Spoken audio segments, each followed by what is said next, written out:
بسم الله الرحمن الرحيم. ومثل الذين كفروا كمثل الذي ينعق بما لا يسمع إلا دعاء ونداء صم بكم عمي فهم لا يعقلون.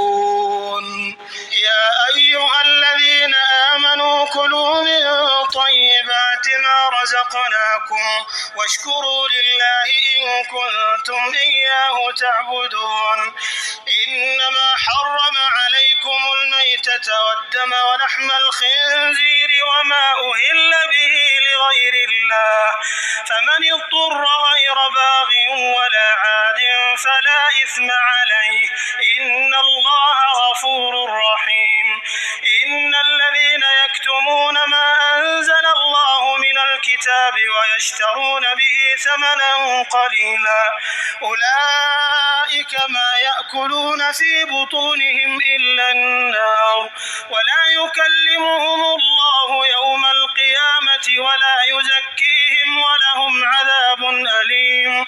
أولئك الذين اشتروا الضلالة بالهدى والعذاب بالمغفرة فما أصبرهم على النار، ذلك بأن الله نزل الكتاب بالحق وإن الذين اختلفوا في الكتاب لفي شقاق بعيد.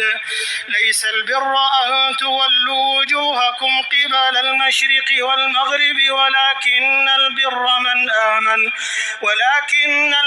من آمن بالله واليوم الآخر والملائكة والكتاب والنبيين وآتى المال على حبه ذوي القربى واليتامى والمساكين وابن السبيل والسائلين وفي الرقاب وأقام الصلاة وآتى الزكاة والموفون بعهدهم إذا عاهدوا والصابرين في البأساء والضراء وحين البأس، أولئك الذين صدقوا وأولئك هم المتقون.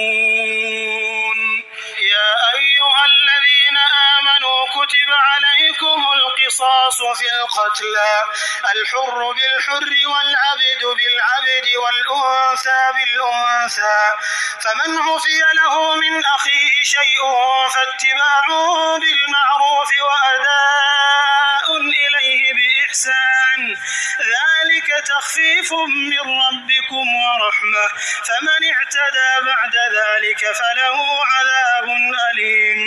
ولكم في القصاص حياة يا أولي الألباب لعلكم تتقون.